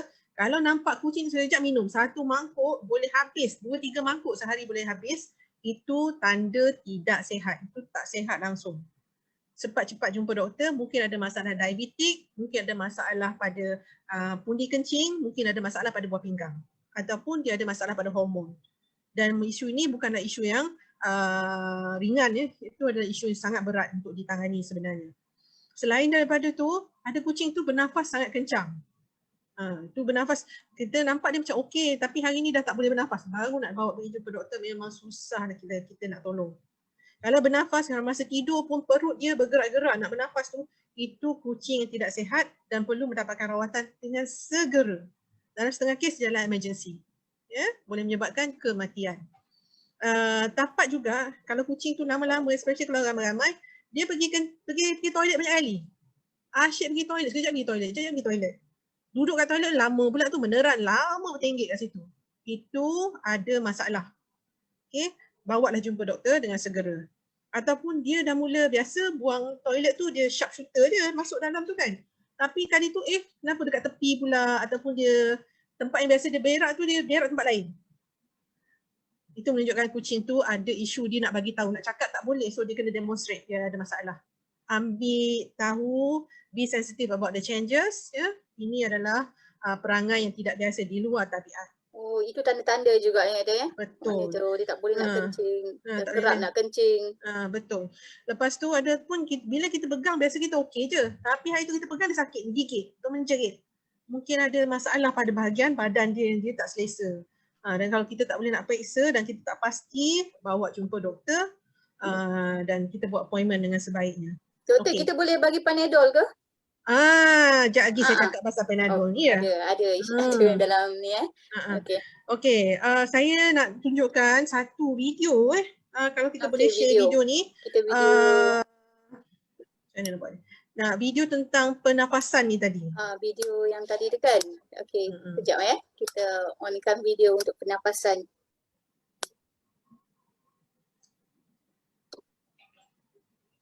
Okey, dalam video pernafasan ni kalau nampak, kucing ni dia mulut dia tenganga. Terbuka mulut dia sambil nak bernafas dia. And then tengok pergerakan pada dada yang sangat kencang. And then pada bahagian perut tu dia nak tarik tu bersungguh-sungguh dia punya perut tu. Oh, kesiannya. Ini patient yang sudah masuk ke tahap yang sangat kritikal, boleh berlaku kematian even dalam perjalanan. Okey, patient ni ada masalah pleural effusion ataupun air dalam dia punya paru-paru. Tapi boleh juga berlaku dalam sangat kritikal ataupun boleh berlaku pada kucing yang accident, dia luka pada bahagian dalam diaphragm dia dan sebagainya. Ya. So kena buat dengan segera. Mungkin masa pun kita mengejar masa ni. Okay, ada sedikit Okey, lagi perkongsian daripada ada doktor. sikit lagi macam kalau kita jumpa yang sakit tadi tu, yang kita dah tunjukkan gambar tadi tu, apa yang anda boleh buat kat rumah? Okey, pertama sekali jangan panik. Ya, kalau nampak dah muntah terus sangat, jangan panik sampai kita tak tahu nak buat apa. Okey. Kalau dah dapat boleh bertenang, ambil rekod, tuliskan apa yang anda nampak waktu tu. Ya, tuliskan apa yang nampak. Kalau ada gambar, ambil gambar. Sebab nak ambil muntah semua tak sampai hati pula kan. So kita ambil gambar ataupun ambil video supaya kita boleh nak terangkan, tak boleh. Tak reti nak terangkan. So ambil video, ambil gambar dan sebagainya. Ini adalah maklumat yang sangat penting bila berjumpa doktor nanti. Kita ambil video kan. Ya, Sekarang boleh. ni Sekarang semua ada kemudahan kamera. dah canggih. Betul. Kalau kita nak terangkan susah kan. Doktor pun tak faham, kita pun tak faham. Betul. Lepas tu sekiranya dia ada makan ubat ataupun bahan-bahan berkaitan, katalah dia kata kena makan makanan, makan pokok-pokok kat rumah kan, dia jadi muntah lepas tu. So bawa benda tu, benda yang berkaitan dengan ataupun dia makan something yang kita rasa menyebabkan dia muntah ataupun cerit-berit dan sebagainya, bawa benda tu supaya kita boleh identify apa perkara yang mungkin menyebabkan berlaku perubahan tu tadi. Sekiranya ada ubat, ya ada ubat yang kita bagi dan sebagainya, jangan tak payahlah makcik-makcik, akak-akak semua kan, ubat kuning, ubat hijau, ubat hitam apa semua tu, bawa ubat tu ke klinik. Biar kami tengok ubat tu sendiri. Kalau ada nama ubat tu lagi bagus, ya, kita boleh identify what is the medicine about. Sebab ini adalah masalah kita semua, ubat tahan sakit, ubat apa semua dia tak ada nama. So kita tak boleh trace apa isu dia. Cuma yang saya macam tadi Puan Nafisah ada tanya tadi tentang Panadol. Ini adalah ubat yang sangat popular di Malaysia. Ya, semua sakit ubat dia Panadol. Tetapi jangan gunakan Panadol kepada kucing sebab Panadol antara penyebab toxicity yang sangat tinggi. Kucing kita yang kalau dia makan Panadol dia akan bengkak. Dia tak akan baik. Dia boleh melakukan kematian sebab dia boleh merosakkan fungsi hati. Bukan kucing tak ada ubat dengan Panadol tapi dia punya kuantiti sangat rendah. Memang jangan buat. Jangan bagi ubat Panadol di rumah. Tak boleh. Okay. So jangan cuba buat rawatan sendiri. Ada setengah tu lah letaklah ubat ni, ubat tu, minyak tu, minyak ni. Itu boleh menyebabkan keadaan lebih melarat pada kucing kita. Kalau tak pasti, bawa segera kepada hospital dan bawa perkara yang berkaitan dengan segeranya. Cuma kadang-kadang berlaku pada malam, pagi, petang dan sebagainya untuk hujung minggu. So kandangkanlah kucing tu, masukkan dalam kandang yang selamat dan letak tempat selamat dan perhatikan apa yang berlaku pada dia. Okey, sementara di rumah, kadang-kadang kita tak tahu dia berlaku keracunan atau tak, adalah kita boleh simpan ubat ni, ya. Ni activated charcoal. Kalau dia muntah berterusan jangan bagi. Tapi kalau kita rasa dia macam okey boleh makan, kita bagi sedikit ubat ni. Activated charcoal ni kalau kita syak dia keracunan. Ataupun dia muntah berterusan ataupun cerit-berit berterusan. Boleh juga gunakan ubat ni. Ini kita biasa minum kan, ORS ni kan. Sebab ni akan menggantikan sedikit dia punya garam yang hilang daripada badan dia sewaktu dia muntah dan sewaktu dia cerit-berit. Ni tak ada masalah. Kita larutkan sikit. Tapi yang ni tak sedap, dia akan berbuih-buih. So jangan panik. Sebab dia tak sedap lah. Okey, ada juga kucing yang terlalu lemah. Ya, sampai dah tak makan, dah tak minum beberapa hari tu cerit-berit berterusan. Ni masa kecil lagi kita dah minum ni kan. Bolehlah bagi glukos ni, glukos segera. Ataupun boleh juga gunakan apa yang ada di dapur macam madu pun boleh digunakan juga. Okey, so harap itu boleh membantu. Saya bukan kata semua benda ni perlu dibuat tapi bila perlu. Kalau tak pasti, hubungi doktor veterina anda dan dapatkan nasihat dan boleh lakukan di rumah sebelum sampai kepada hospital lah. Ya? Betul tu. Alright. Cari jalan yang betul lah kan. Cari jalan nak yang betul. merawatnya. Kita akan bagi nasihat yang betul apa nak buat dah. Okey, towards the end dah kita ni. Satu soalan doktor. Ya. Sekarang kalau kita nak tanam pokok, kalau kita tak nak kucing ni datang kacau pokok kita ke apa kan, kita letak botol air berwarna merah, air merah ni. Kita takut color merah ke macam mana tu? Satu ialah dia punya setahu saya kucing dia punya warna mata tu tak berapa sensitif sebenarnya. Dia punya lensa mata untuk color tu tak berapa sensitif. So saya tak ada, setakat ni tak ada kajian saintifik yang untuk membuktikan benda tu. So itu kalau berkesan ikutlah, kalau tak berkesan banyak je kucing kat kawasan rumah saya tu macam peliharaan elok je duduk sebelah motor tu. I'm not so sure whether it's really work or not. So saya tak boleh nak komen lah. Okey, tu lah tak ada kajian asas yang kita boleh kata kucing nampak botol merah tadi lah kan. Betul. Satu lagi doktor, kalau orang kata tadi kita ada ubat-ubat kan, sekarang kan setengah kucing dia mencari ubat dia sendiri. Itu kita pada pendapat saya itu lebih kepada mitos lah ya. Mana dia nak tahu buat apa tapi kalau dia nampak macam ke tak tahulah. Kalau pada pokok tu tak ada masalah, tak ada gunakan apa racun serangga dan bahan-bahan lain, bahan kimia lain tu, kalau dia tak mendatangkan masalah pada dia, tak ada isu pun, sebab memang in nature dia orang akan makan pokok, makan daun, makan rumput dan sebagainya. That's natural sebab dalam tu ada mineral, ada bahan galian lain, ada vitamin yang mungkin tak ada pada makanan daging dan sebagainya. Itu memang natural, memang Allah dah jadikan dia ada makanan tambahan dan sebagainya. Cuma kalau dia makan lepas tu muntah dengan teruk, itu mungkin berlaku toxicity. Okey, satu lagi saya nak maklumkan kepada penonton semua yang setia pada bersama kami ni, kalau untuk link pendaftaran tadi ya, kalau masih tak boleh mencari link di Facebook UCTC, anda boleh beralih ke Facebook Universiti Putra Malaysia ataupun khusus jangka pendek UCTC UPM. Dekat berlaku sedikit masalah untuk daftar di pendaftaran di link Facebook UCTC. Anda boleh daftar di Facebook UPM ataupun Facebook khusus jangka pendek UCTC. Mungkin anda susah nak cari nanti kan, tak jumpa kan, dan anda boleh tinggalkan komen-komen sekiranya kami tak dapat membaca sekarang. Mungkin anda boleh tinggalkan komen dan soalan-soalan di Facebook UPM juga. Facebook UPM dan juga Facebook khusus jangka pendek UCTC. Jadi saya nak maklumkan doktor. Okey, kita dua last slide lagi yang kita nak share kat sini. Okey, sekarang ni zaman PKP, kita nak maklumkan seluruh Malaysia, semua nak pergi ke hospital veterina dia kena melalui by appointment ya. Kebanyakan dia tak ada walk in macam dia hari-hari biasa ni. This is the new norm sekarang ni. Semuanya melalui temu janji, so ada lebih baik pergi ke alamat dan nombor telefon yang ada, kita telefon dulu tengok booking masa untuk appointment kita tu ada ke tak. Okey, bila dah jumpa dengan, make sure doktor klinik tu memang betul klinik doktor yang bertauliah lah ya. Lepas tu nak tahu kan, tanya apa servis yang ada kan, kita sampai situ dia kata tak ada x-ray, tak ada ultrasound, tak ada ni, tak ada tu, kita dah buat appointment jauh dan sebagainya, susah nanti. Ya. So dapatkan tarikh dan masa yang sesuai untuk kita dan untuk mereka. Tetapi bila anda telah book satu appointment, kena kosongkan jadual anda untuk hari tersebut. Sebab untuk menguruskan kucing, dia tak boleh cepat-cepat. Dia bukan macam kita pergi jumpa doktor 5 minit dah settle bagi ubat. Tapi kucing ni dia sangat delicate. Mungkin kita rasa masalah satu, rupanya ada 5 masalah yang kita tak tahu. So dia mungkin ambil masa yang lama. Lama untuk satu temu janji. Biasanya temu janji tu berapa lama? Kita bagi 1 hari kalau di hospital veterina UPM? Kalau di hospital veterina UPM, dia daripada sekarang ni untuk masa PKP ni kita beroperasi untuk pesakit luar pada hari Isnin, hari Rabu dan hari Khamis. Ya. Rabu dan Khamis. Ya, kena buat appointment sama ada melalui online, juga boleh membuat panggilan telefon.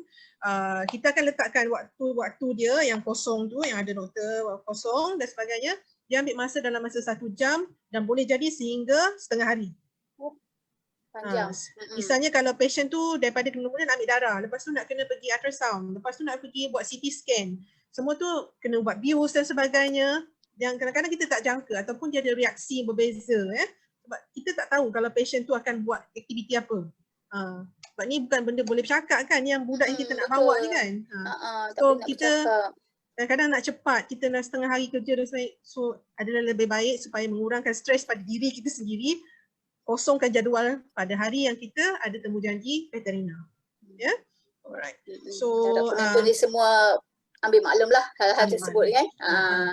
Macam kita lah pergi ke klinik kesihatan nak bawa anak kita, mana ada 5 minit, nak juga setengah hari, sehari juga kita. Betul lah, menunggu dan sabar menunggu je. Dah harap bila kita sampai ke hospital tu, kita sabar menunggu kan. Okey, masa pergi bawa lah beberapa keperluan yang perlu pada kucing anda. Ceritanya kalau ada buku, bawa buku kesihatan dia. Kalau dia perlu dipuasakan, biasanya kita akan tanya perlu puasa atau tak. Puasakan kucing tu, ya. Kena letak dalam kandang yang bersesuaian. Jangan letak dalam kandang yang kecil. Make sure kalau dalam kandang, kucing tu boleh berpusing, boleh berdiri dan berpusing. Setengah tu kecil kandang dia kan. Kesian budak tu duduk 2-3 jam kat dalam kandang tu. So ni tak adil lah pada dia. Okey, dan saya sangat menggalakkan kalau kita tepati waktu temu janji, sebab temu janji tu dah sangat singkat sekarang ni sebab semua dah berebut-rebut kan, waktu nak jumpa doktor sikit. So temu janji, lepas tu kena patuhi SOP setiap klinik lah. Setiap klinik dia ada SOP dia sendiri. So ikutlah ya, tak payahlah nak gaduh-gaduh dekat depan pintu tu kan. Kalau kita ada emergency, orang lain pun ada emergency juga. Jadi kita sikap toleransi dan bekerjasama tu akan lebih memudahkan kita untuk mendapatkan rawatan dengan segera ya. Okey. So satu lagi doktor, untuk kalau kita ada case emergency. Case emergency. Perlu appointment ke terus datang? Masih kena. Kalau untuk UPM dia masih lagi perlukan appointment sebab dia kena boleh telefon terlebih dahulu. Sebab kadang-kadang dia kita kena telefon ya, bukan datang bawa terus je kucing tak boleh juga. Sebab kadang-kadang emergency yang dia perlukan rawatan tu mungkin tak ada kat situ orang tu. Kan dia perlu endoskop dan sebagainya, bukan semua ada time tu. Jadi kita eloknya tempat tu bersedia, ada orang yang boleh membantu. Kalau tak, mungkin kita boleh directkan kepada tempat yang lebih sesuai juga. Sebab kita di Klang Valley ni ada banyak klinik yang menawarkan perkhidmatan emergency 24 jam ya. So kita boleh pergi ke tempat, kalau biasanya hujung minggu dan sebagainya UPM tak buka kita boleh cadangkan untuk ke tempat yang boleh membantu lah. Kita masih perlu dihubungi untuk langkah yang pertama, kita tetap menghubungi lah pihak pengamatan veteriner yang mana yang sesuai tu. Sama lagi kalau rentas daerah, rentas kawasan tu kadang-kadang kena kena tahan dan sebagainya, perlu surat pelepasan dan sebagainya, tu jadi satu isu yang sangat viral beberapa minggu lepas. So kita tak perlulah membuat perkara di luar batasan, nanti kita juga yang susah. So biasanya bila kita dah buat appointment, pihak klinik akan bagi surat, akan emailkan surat pelepasan dan sebagainya, mengatakan ada temu janji, itu akan memudahkan kita untuk urusan perjalanan. Ini untuk kebaikan kita jugalah ya. Okay, so tadi saya kata nak share sedikit tips untuk mudahkan, untuk gembirakan diri untuk jaga kucing. Sebenarnya senang je. Macam mana kita nak gembirakan tu? Sama-sama gembira lah kan? Sama-sama kita gembira, kucing pun gembira.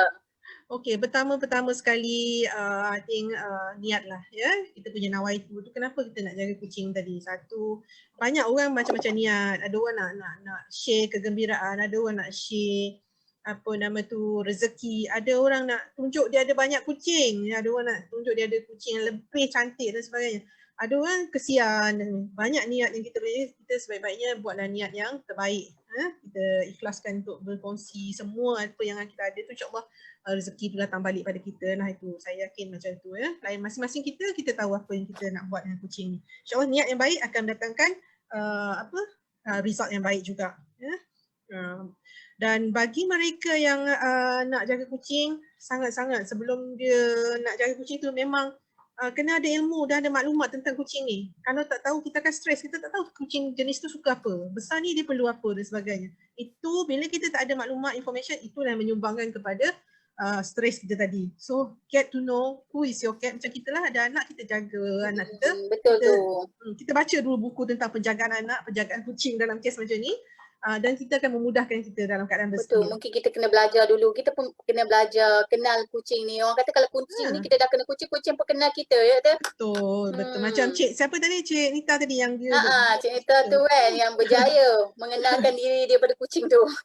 Okey, dan satu lagi adalah kita dah duduk dalam rumah kan. Kucing ni duduk sekalian kita. So make sure semua keperluan yang dia ada tu, yang diperlukan tu, kita prepare yang cantik-cantik. Kita pun suka tengok. Dia boleh jadi sebahagian daripada kita punya hiasan dalam rumah. Misalnya bekas makanan yang comel-comel kan. Dia punya stroller yang cantik dan multifunction dan sebagainya. Ini akan menyebabkan kita rasa gembira. Dan dia memudahkan kucing tu untuk dijaga. So ada banyak option sekarang ni, boleh pergi online, boleh pergi ke kedai dan sebagainya. Kalau kita perlukan perkara macam ni, ini akan menyebabkan kita rasa lebih it's nice to have this kind of cat. ya. Dan makanan dan sebagainya, tempat simpan tu kita boleh beli tempat simpan yang lebih baik. You feel much appreciative about it. Itu rasa lebih Itulah gembira. kita kena cari satu yang menarik juga untuk kucing ni kan. Betul. Sebab Kalau tak bila dia well organized, kita rasa lebih mudah untuk memelihara itulah dia. lebih mudah kan. Satu lagi adalah barang-barang keperluan dia nak bersihkan, bersih sikat dan sebagainya, simpan dalam bekas yang senang kita cari dan cantik. Kemas dan cantik. Bila kita tengok, kita pun rasa gembira nak buat benda ni, kita tak rasa stres nak buat perkara ni. Dan semua barang tu ada di satu tempat. Jadi betul ke kalau kucing ni kalau dia sentuh barang kita, dia jatuhkan barang kita, dia pun stres ke tu? betul. Dia jatuhkan dia, yelah kadang dia pecahkan sampai kita tolak jatuh pecah barang-barang kita kan. Dia ada betul dan tak betulnya lah. Ada masa tu Okay. sebab kita simpan benda tu tak sesuai dengan kelakuan kucing tu. Satu lagi mungkin kawasan dia tak cukup untuk dia bergerak. So sebab tadi tu tempat tinggal tu kena tahu umur kucing kecil tu dia berlari, dia bukan boleh ingat ada dinding tak ada dinding atas meja dan sebagainya tu, sebab dia memang sangat banyak energi. So kalau kita simpan barang tu, kita tengok jenis kucing kita tu jenis aktif ke tak. Okey. Satu lagi ni. Ni semua tahu ni? Ni lint remover ni semua pemilik kucing kena ada. Ingat tu semua kena beli tu. Dia ada macam-macam jenis dekat pasaran sekarang ni. Sebab ini kita pergi kedai ni habis bulu kucingnya. Ni kan senang ni. Potong semua. Dah settle. Kita nak roll pada badan dia. Roll je. So ni akan memudahkan kerja anda. Supaya kucing simpan satu ni sebelum anda keluar, make sure you pergi roll diri sendiri dan kita okay, we are good to go. Alright. Ini dah siapa yang belum ada, ini dah boleh tempah lah kat Shopee ke kat mana pergi kedai kan. Banyak kedai. Barangan. Dan sekali lagi kita juga nak tentang ilmu dan sebagainya tadi, kita juga nak promosikan buku ni. Ya. Buku ni kalau banyak ilmu dan maklumat tentang kucing dalam versi bahasa Malaysia. Ini dah adalah hasil tulisan daripada beberapa gabungan doktor veterina daripada Hospital Veterina UPM kita sendiri. Ada di pasaran, boleh dapat di MPH. Ini adalah keluaran daripada Karang Craft. Ya, Miao si kucing. Dalam buku ni ada banyak tips-tips. Tak dapat jumpa Dr. Halimah secara bersemuka, boleh jumpa dalam buku ni kan. Dalam buku ni ada banyak tips tentang penyakit, rawatan dan sebagainya, boleh dirujuk ke sini lah. Dia boleh rujuk dalam buku tu. Miao si kucing. Miao si kucing. Miao si kucing. InsyaAllah. Buku dia. Tu dia buku dia. Miao si kucing. Alright. So terima kasih memberi peluang untuk berkongsi sedikit apa yang ada pada hari ini. Mungkin tidak begitu mendalam dan sebagainya, tapi saya rasa bolehlah untuk dipraktikkan oleh semua pemilik kucing yang berada di rumah. Kalau ada soalan boleh postkan macam yang Puan Hafsah cakap tadi lah. Saya akan cuba jawab selepas si kucing doktor ada? Lulu dah penat, dah tidur. Oh, dah tidur si Lulu. Lulu dah penat, dah tidur. Miao si kucing Lulu dah tidur. Habis dah office ni lari. Okay, tak apalah dah. Okay, kita kongsi si Lulu next time. Untuk next akan datang. Lulu nak pergi vaksin depan ni. Okay. Itu dia tadi perkongsian tentang si manja kucing ni bersama Dr. Nur Halimah. Saya rasa mungkin hari ini kita sentuh aspek asas pengurusan kucing lah bersama dengan penonton semua. Saya rasa walaupun macam mana banyak manfaat yang kita dapatkan tadi, beberapa tips macam mana nak pastikan makanan yang sesuai untuk dia, jadi apa kebersihan dia yang kita perlu pastikan keadaan dia bersih. Kan kucing ni doktor kata tadi pembersih kan, pembersih ni. Jadi maknanya kalau kita nampak kucing kita tu beralih tempat tu, maknanya kita kena pastikan tempat dia bersih lah. Dan juga dari segi kita nak pastikan kucing kita tu beranak ramai ke, ataupun kita nak kuantiti yang macam mana, kualiti ke kuantiti, nak kita pastikan kualiti kucing kita baik, sihat, bersih, dan kita boleh ikut tadi tips untuk mungkin kurang nak mandulkan dia ke, atau kita boleh tuan-tuan dan puan-puan boleh pilih yang mana sesuai, sebab kos untuk pengurusan penjagaan kucing ni juga bukannya sikitnya dia kos dia pun kita kena ambil kira jugalah supaya dia sihat, kita pun sihat, kita pun gembira. Kita bersama haiwan kesayangan ni dua-dua kita gembira. Jadi saya rasanya sampai di sini dan sekiranya anda masih ada pertanyaan soalan, anda boleh tuliskan di ruang komen di Facebook UPM ataupun Facebook Khusus Jangka Pendek UCTC UPM. Kami akan menjawab soalan anda. InsyaAllah kami akan menjawab soalan dan kami rasa untuk kita jawab secara rasmi dah tak sempat, masa pun dah tak mengizinkan, dah terlalu lama. Saya rasa nanti Dr. Halimah akan cuba menjawab soalan-soalan anda. InsyaAllah. Jadi saya rasa sampai di sini saja. Kami daripada pihak tim teknikal ingin mengucapkan terima kasih kepada anda semua dan kami mohon maaf atas kelewatan tadi kita mulakan program dan juga mungkin ada sedikit-sedikit gangguan-gangguan yang berlaku. Kami minta maaf.